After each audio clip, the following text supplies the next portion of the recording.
Good evening, and thank you for joining us. Tonight, we are celebrating 70 years here at Channel 2. Pretty amazing, right? Since September 25th, 1954, we have been on the air covering stories that matter to you. Whether it's sunny skies or storms that have made a lasting impact, you can always count on 2. Sure can. Our history is your history. You, your parents, your grandparents have counted on us from the time we signed on as WUSN. To today as WCBD, where we have been your source for local news and programming. What an experience it has been for us to be in this community for so many years, and most recently to open the doors to Joan Mack and Happy Rain, 2 people who broke barriers and set new standards in television journalism. Can you describe the difference in the actual building in comparison to what you're seeing today? Today is a real studio. You might be surprised to learn a woman known for her resonant anchor voice and eloquent writing style actually studied science at South Carolina State College. But in WCBD's 25th year, her success as a talk show host at WCBD's competition made Joan Mack a standout addition on the reporting team. News director at the other channel, he had already moved to Channel 2 as well, so he knew my work. A seat at the news anchor desk, becoming the first African-American woman news anchor at WCBD. At the time, there were no blacks in the anchoring position. I was allowed to anchor, do special news reports for the 6 o'clock news and the 5-part series. And I just liked going to the people, and those series took me to the people with the problems or the issue. Be in the community and let people get to know you. You see me delivering the news and telling you something that either you should do or should not do, that I can trust you, that you're connecting with me. Does that look familiar? I know. Well, let me go sit down. Tell me what you think about that picture. Well, Legends, I see. yeah. You and Joan Mack. Joan was a good friend of mine. Rainey Evans, or Happy Rain, as people have called her since 1960, is another beloved icon in WCBD's history. When you came to Channel 2, you had a goal in mind, and that was to educate and entertain children. My husband, Buddy Evans, who was the general manager of Channel 2 at that time, he had a dream too, to produce a children's show, an educational show, to have me do that, because he felt like that I had so much influence on the children in the area. Her show was Scout About. The show was a travel log, children learning about their cities and towns through the magic of TV. We won the South Carolina Children's Award for children's programming, South Carolina broadcasters, and Happy Rain was no doubt a hero to children who enjoyed seeing her in her leather dress, but behind the scenes she was championing safeguards for what children would see on TV. As we celebrate our 70th anniversary, we honor trailblazers such as Joan Mack and Rainey Happy Rain Evans and many others who paved the way for generations. Their contributions have shaped our identity at WCBD News 2 and continue to inspire us every day. Well, not all of Channel 2's personalities were in studio. Octavia Mitchell, that is, tells us located outside our station at 210 West Coleman Boulevard, people from all over stopped by to see and meet Susie Q. It's not something you hear about every day when it comes to local television news. An elephant as a station mascot. Yet Channel 2 has the unique distinction of not only having one, but our Susie Q actually lived here on station grounds. Why an elephant? Well, why not?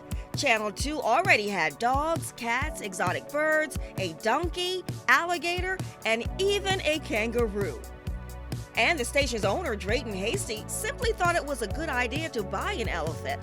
And so in 1954, he bought one, an Asian elephant for $2,700 from a New York importer. In 2008, the town of Mount Pleasant honored Susie Q with an historical marker in our front yard. Our beloved Susie Q provided years of enjoyment for people in the Lowcountry. Parents brought their children to the station to visit Susie Q and ride her back. She was even the target of a major prank at the Citadel in the fall of 1958. Now a part of the Citadel's history thanks to Bobby Schwartz and Jim Jeffrey, both from the Citadel class of 1959. We went out on Thursday night and proceeded to go to the pen, which was right out in front of the station, and the pen was unlocked. I recall that, and I found that to be very unusual. Once we hooked the trailer behind the car was sitting at a kind of angle like this once we loaded the Susie Q, and I knew we would drive across the Grace Memorial Bridge with the car at this angle with an elephant in the back.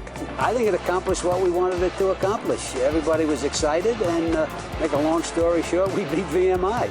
Young and the young at heart, Susie Q brought smiles and joy to people across the Lowcountry. And like an elephant's memory, her legacy is long and everlasting. Octavia Mitchell, Count on 2. Yep, we had an elephant on News 2 grounds. Still to come, we celebrate 70 years of WCBD. Some of the big stories we have covered throughout the years, the good, the bad, the happy and sad, when we come back.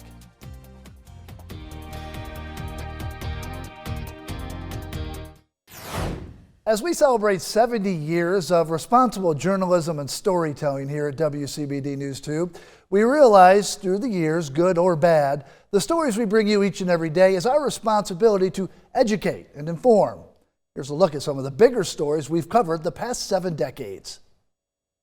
They haven't all been good and not all have been bad, but all these stories have affected our community in one way or another.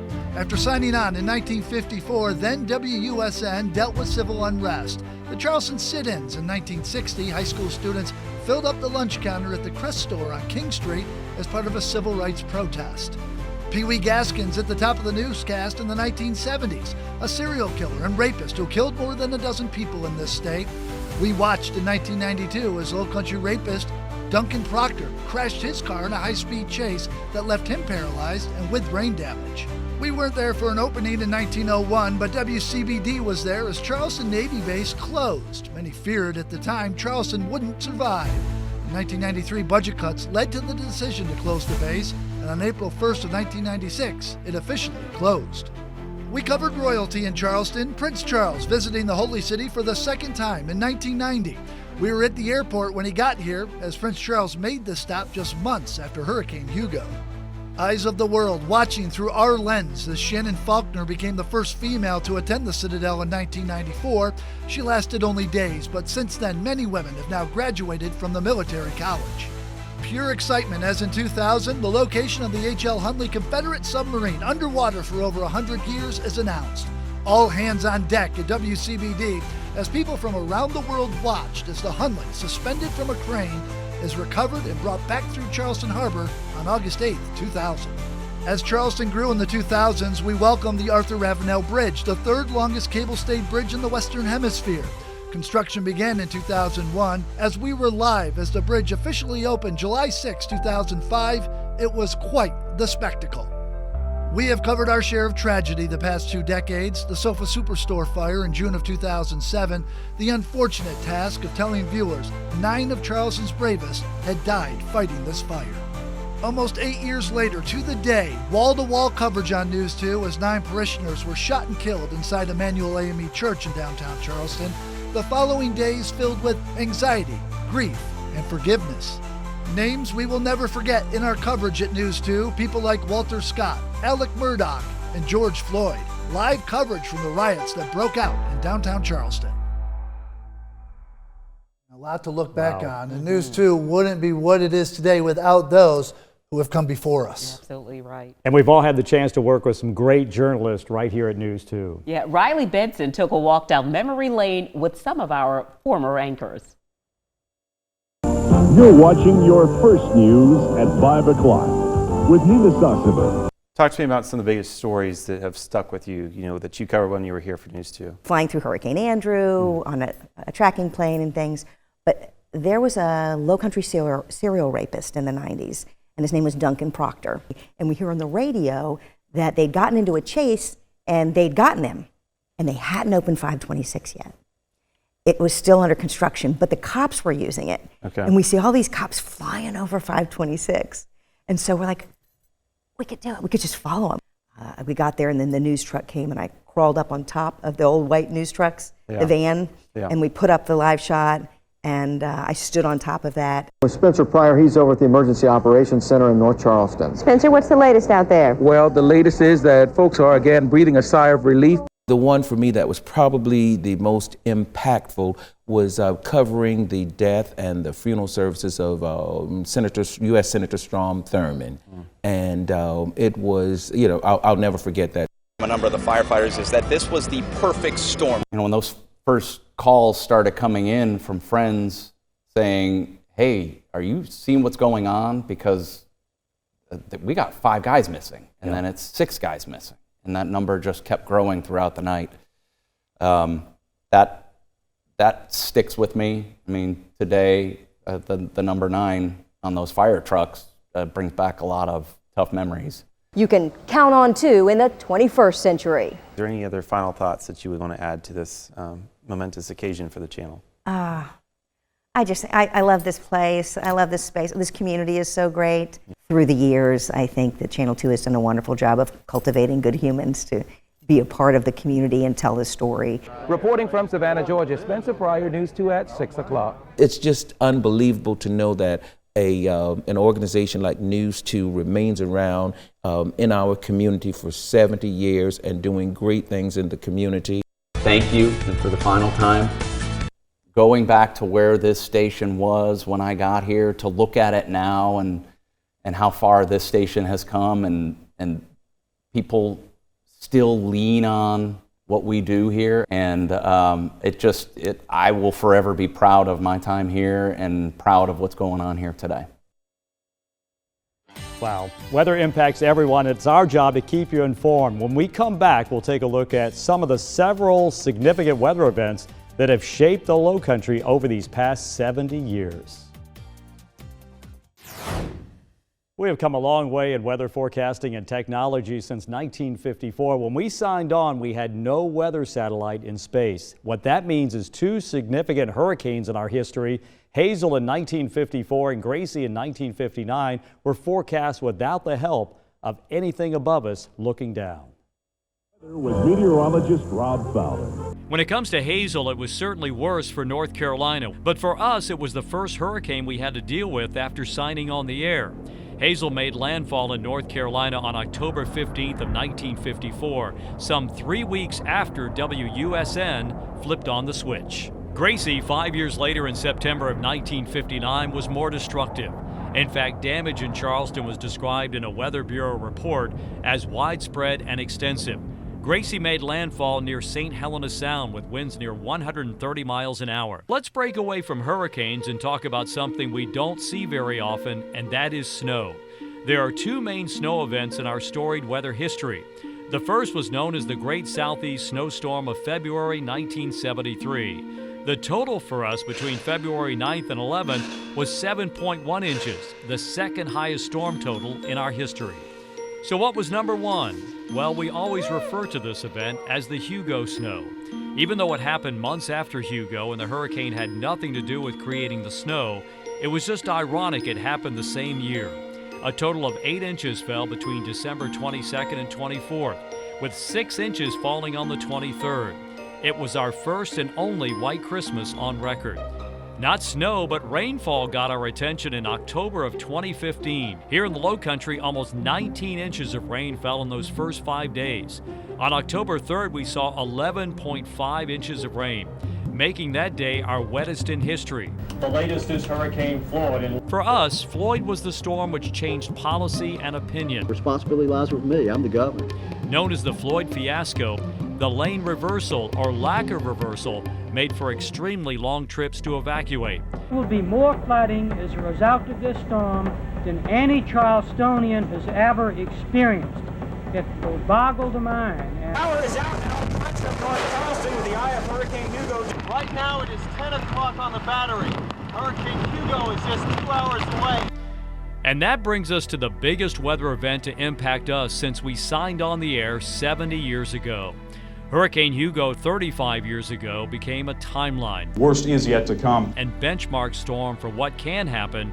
It was quite scary here. And most likely will happen again in the future. We certainly can't stop these storms, but what we have done over these many years of broadcasting, We will stay on the air or make every attempt to. is learn from past events, helping us better prepare for whatever the next 70 years throw our way when it comes to weather. How fun is it to look back at this archival footage, notice all the ways that Charleston has changed, but also ways that it's stayed the same over these last 70 years. And also, of course, reconnecting with former News 2 employees about their time here and some of the big stories that they've covered. Dan Ashley was a lead reporter and anchor at the station from 1987 until 1995, describing to us his time in Charleston as magical. Ashley is still in the news business. He is the evening news anchor in Large Market, San Francisco, California, but credits his time in Charleston for preparing him for such a long and successful career. He shared with us some fond memories of living and working in the Lowcountry. For those of you who may remember, I was there from 1987 until 1995, a little over 8 years, a magical time in my life, and I am so honored to have been asked to say a few words about my time there. WCBD continues to have a tradition of excellence in broadcasting, and News 2, one of the finest newscasts and news teams anywhere, with just great people doing great work. I've always been so proud to have been able to work there as anchor and reporter for many years, and I have so many great memories.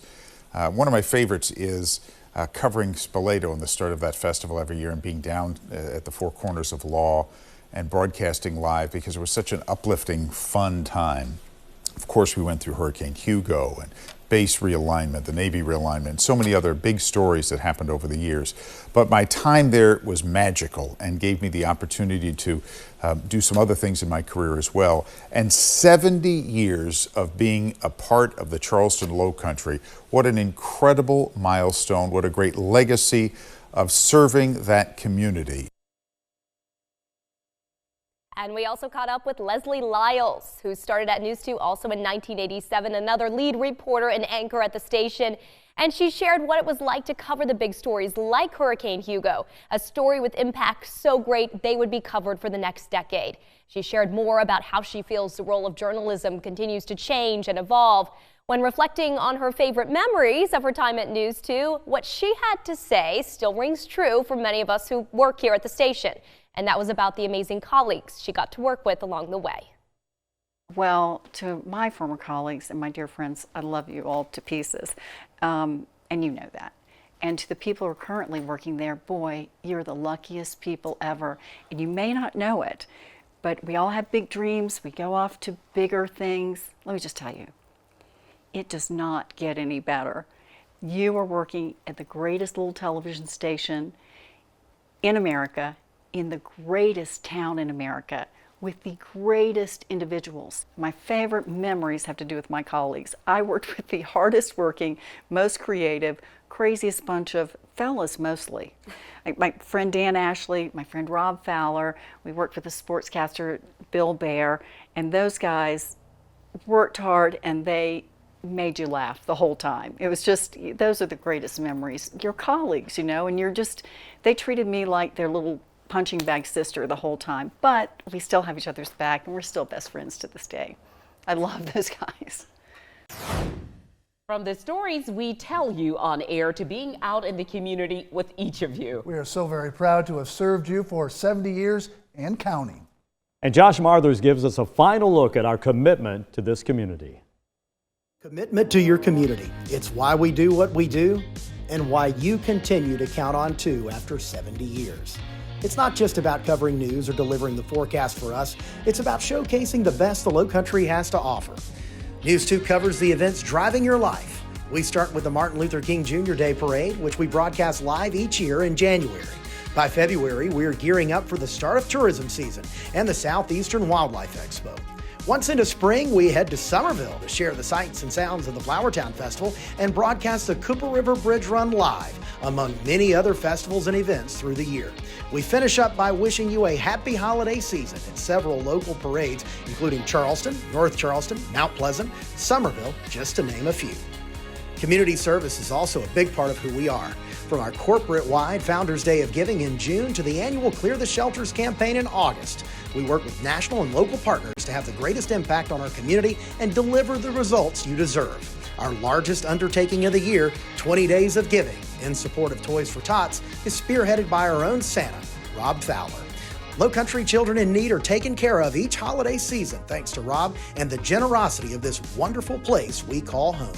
We are proud to be a part of your life each day, and we thank you for counting on 2 for the last 70 years.